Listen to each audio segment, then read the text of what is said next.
Hello everyone, welcome to our channel. Today, we're going to learn about the simple present tense when and how to use it. Let's get started. नमस्कार दोस्तों, हमारे channel में आपका स्वागत है। आज हम सीखेंगे सिंपल प्रेजेंट टेंस के बारे में, इसका उपयोग कब और कैसे किया जाता है। तो चलिए शुरू करते हैं। We use the simple present tense to talk about actions we do regularly, every day, every morning, or as part of our routine.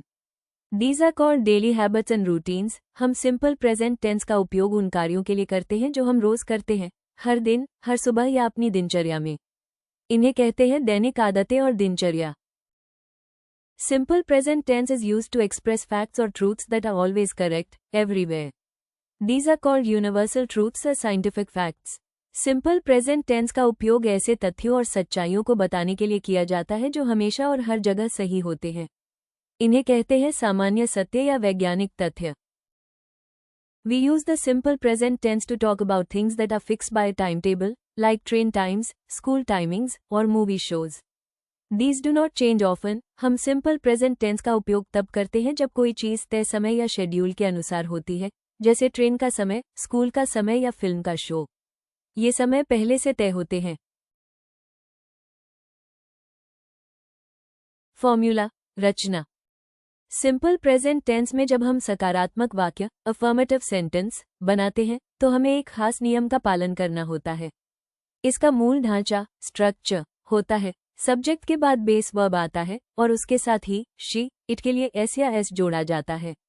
लेकिन ध्यान रखें, अगर सब्जेक्ट है ही, शी, इट, तो वर्ब में स या एस जोड़ना जरूरी होता है। लेकिन अगर सब्जेक्ट है आई, यू, वी, दे, तो वर्ब की मूल बेस फॉर्म ही रहती है, कोई एस या एस नहीं जोड़ा जाता। उदाहरण, एग्जाम्पल्स, ही प्लेज क्रिकेट, वो क्रिकेट खेलता है। यहाँ सब्जेक्ट है ही, इसलिए प्ले में एस जोड़ा गया, प्लेज। दे प्ले क्रिकेट, मैं क्रिकेट खेलता हूँ। यहाँ सब्जेक्ट है दे, तो प्ले में कोई एस या एस नहीं जोड़ा गया। जब हम सिंपल प्रेजेंट टेंस में कोई नकारात्मक वाक्य नेगेटिव सेंटेंस बनाते हैं तो उसकी रचना इस तरह से होती है। सबसे पहले आता है कर्ता, सब्जेक्ट, यानी वो व्यक्ति या चीज जिसके बारे में बात हो रही है। उदाहरण, आई, ही, शी, दे, वी, इट आदि। उसके बाद आता है डू नॉट या डज नॉट। डू नॉट का प्रयोग होता है आई, यू, वी, दे के साथ। डज नॉट का प्रयोग होता है ही, शी, इट के साथ। और अंत में आता है वर्ब का बेस फॉर्म यानी क्रिया का मूल रूप बिना एस या एस के। उदाहरण, I do not like T, मैं चाय पसंद नहीं करता। He does not play football, वो फुटबॉल नहीं खेलता। स्मरण रहे, डू नॉट और डज नॉट के बाद वर्ब में एस नहीं लगाते। क्वेश्चन, प्रश्नवाचक वाक्य डू या डज से वाक्य की शुरुआत होती है, उसके बाद आता है सब्जेक्ट और फिर आता है वर्ब का बेस फॉर्म यानी बिना एस के क्रिया।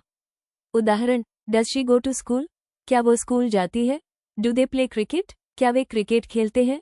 ध्यान दे, डू और डज के बाद कभी भी वर्ब में स या एस नहीं लगाते। रूल्स एंड टिप्स, नियम और सुझाव। सिंपल प्रेजेंट टेंस के कुछ जरूरी नियम। Quick practice, convert to simple present tense. She go और goes to office. They do और does not eat meat. Do और डज यू स्टडी डेली।